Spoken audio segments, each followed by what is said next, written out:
अस्सलाम वालेकुम। स्टारली लर्निंग में खुशामदीद। आज के इस लेक्चर में हम बात करेंगे मैथमेटिक्स 9th की बुक का। ये हमारा 7वां चैप्टर लेक्चर है और 1.3 के सवाल हम कर रहे थे। 7 सवाल हम निकाले थे। 8वां जो आखिरी सवाल है उसके कुछ पार्ट हमने करने थे। आपके पास दो मैट्रिक्स दिए हुए हैं, 1 2 0 1 ए मैट्रिक्स दिया हुआ है और 1 1 2 0 बी मैट्रिक्स दिया हुआ है। ये आपके पास एक्सरसाइज है 1.3। क्वेश्चन है आपके पास 8।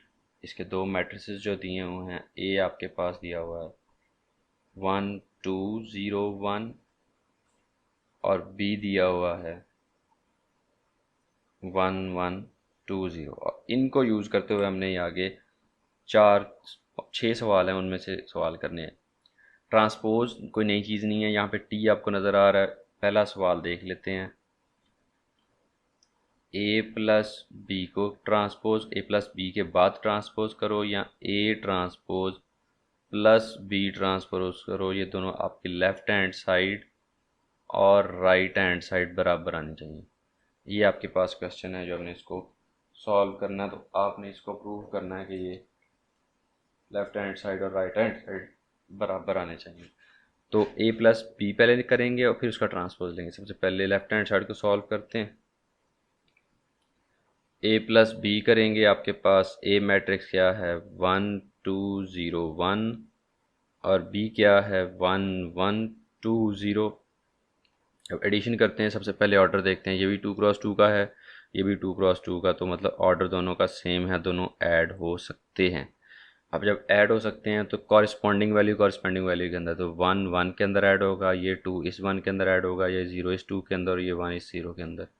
तो 1 plus 1 2 plus 1 0 plus 2 and 1 plus 0। ये आपके पास मैट्रिसेस आपस में ऐड होंगे। 1 प्लस 1 2, 2 प्लस 1 3 और 0 प्लस 2 2 और 1। तो ये आपके पास ए प्लस बी का आंसर आ गया। अब इसको हमने क्या करना है, ट्रांसपोज लेना है। अब ए प्लस बी का जो आंसर आया था उसका हम ले रहे हैं ट्रांसपोज। तो ट्रांसपोज में क्या होता है, जो रोज़ होती हैं उसको हम कॉलम में चेंज कर देते हैं। 2 3 2 1। तो ये आपके पास आ गया लेफ्ट हैंड साइड का आंसर। अब हम राइट हैंड साइड को सॉल्व करेंगे और वो भी इसके बराबर अगर आ जाती है तो हमारा आंसर ठीक है। तो सबसे पहले उसमें क्या चाहिए हमें, राइट हैंड साइड क्या है, A transpose plus B transpose. तो पहले हमने सीधा ए प्लस बी को सीधे सीधा ऐड कर दिया था। अब यहाँ पे हम पहले ट्रांसपोज लेंगे फिर उसको ऐड करेंगे। तो ए का ट्रांसपोज क्या होगा, ओरिजिनल ए आपको नज़र आ रहा है, इसका ट्रांसपोज जब लेंगे रो कॉलम में बदल जाएगी तो 1 2 और ये वाली रो दूसरे कॉलम बन जाएगी तो 0 1। इसी तरह बी ट्रांसपोज, ओरिजिनल बी आपके सामने नज़र आ रहा है 1 1 2 0। तो पहली रो पकड़ी, पहला कॉलम बना दिया 1 1, दूसरी रो पकड़ी, दूसरा कॉलम बना दिया 2 0। अब इनको जब हम आपस में ऐड करेंगे तो आपके पास क्या आंसर आएगा, A transpose plus B transpose. इसको एक दफ़ा लिख लो, ट्रांसपोज वाली वैल्यूज़ को, कन्फ्यूजन से बच जाओगे।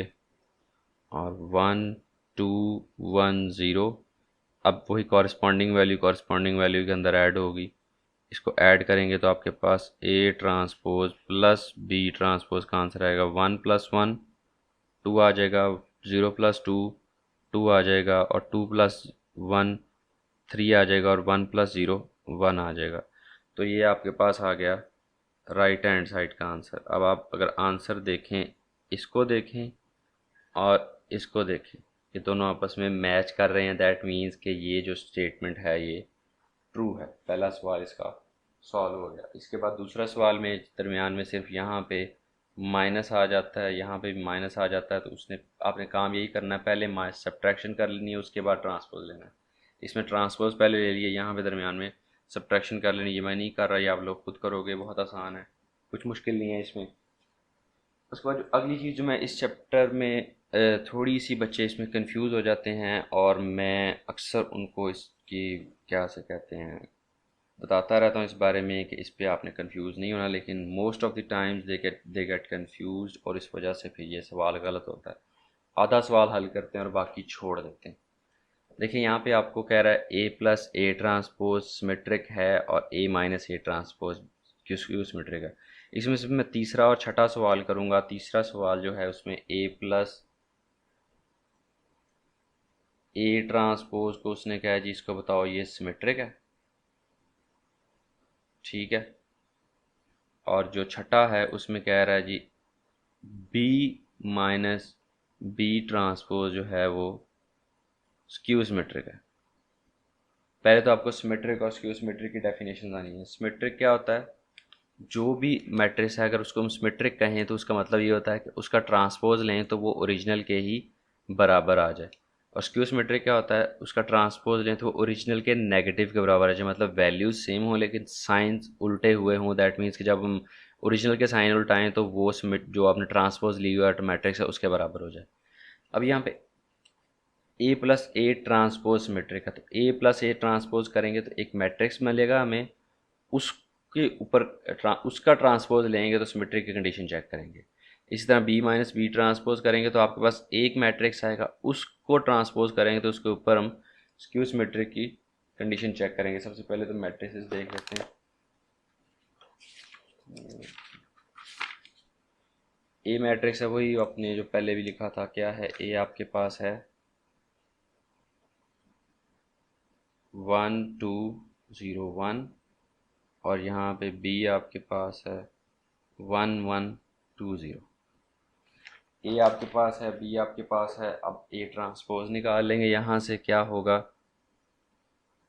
1 0 2 1 और इसी तरह बी ट्रांसपोज निकाल लेंगे, यहाँ पे क्या होगा 1 2 1 0। रो को कॉलम, रो को इस पहली कॉलम बना दिया, दूसरी रो को दूसरा कॉलम बना दिया, पहली रो को पहला कॉलम। ये चीज़ें आपको आती हैं। तो ए प्लस ए ट्रांसपोज करना है, ए ओरिजिनल आपके पास है, ए ट्रांसपोज को ऐड करेंगे मतलब इन दोनों को आपस में ऐड करेंगे तो आपके पास क्या आंसर आ जाएगा 1 प्लस 1 2 प्लस 0 0 प्लस 2 1 प्लस 1। तो 1 प्लस 1 क्या होता है 2, 2 प्लस 0 क्या होता है 2 और 0 प्लस 2 क्या होता है 2, 1 प्लस 1 2। देखने से ये नज़र आ रहा है कि इसके मैं अगर फिर से ट्रांसपोज लूँ तो वही वैल्यूज़ रह जाएंगी, लेकिन मैंने पहले करना है इसको। अब ये मेरे पास ए प्लस ए ट्रांसपोज का आंसर है। अब यहाँ पे मैं करूँगा चेकिंग फॉर सिमेट्री, ये सिमेट्रिक है कि नहीं है, मुझे नज़र आ रहा है लेकिन हमने इसको सॉल्व भी करना है। इसका मैं ए प्लस ए ट्रांसपोज का फिर से ट्रांसपोज लूँगा, वो क्या आंसर आएगा 2 2 2 2, क्योंकि इस रो को पकड़ा इस कॉलम में बना दिया, इस रो को, तो वही वैल्यूज़ हैं तो वही सारी वैल्यूज़ वैसे की वैसे ही रहेंगी। तो 2 2 2 which is equals to A plus A transpose so symmetric. तो हम लिख देंगे कि ये सिमेट्रिक है।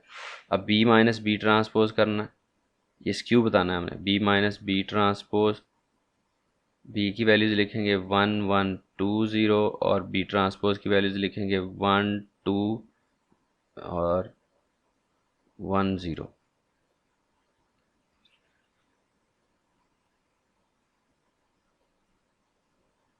अब आपके पास आ जाएगा B minus B transpose 1 minus 1 1 minus 2 2 minus 1 और 0 माइनस 0।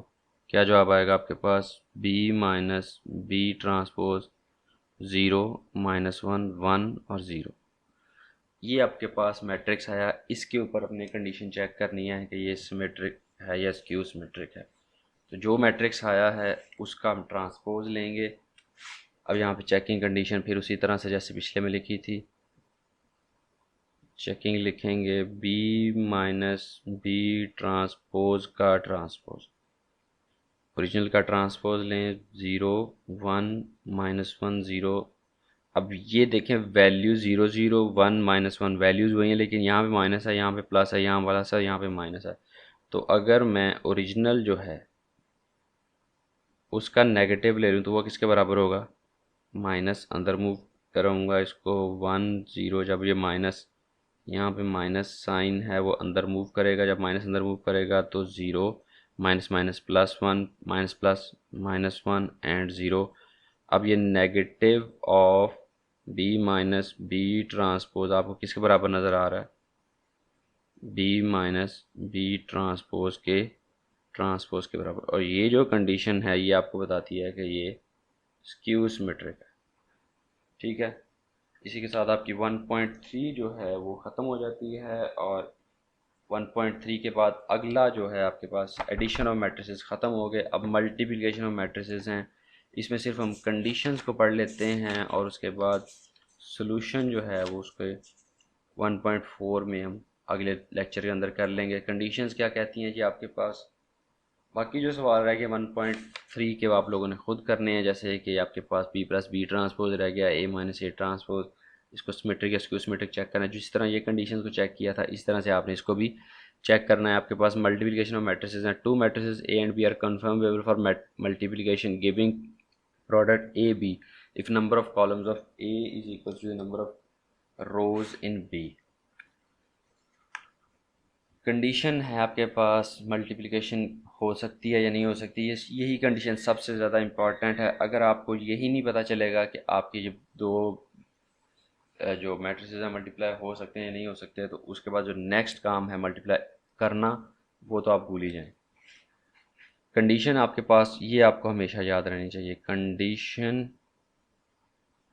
फॉर मल्टीप्लिकेशन क्या है दो मैट्रिसेस की,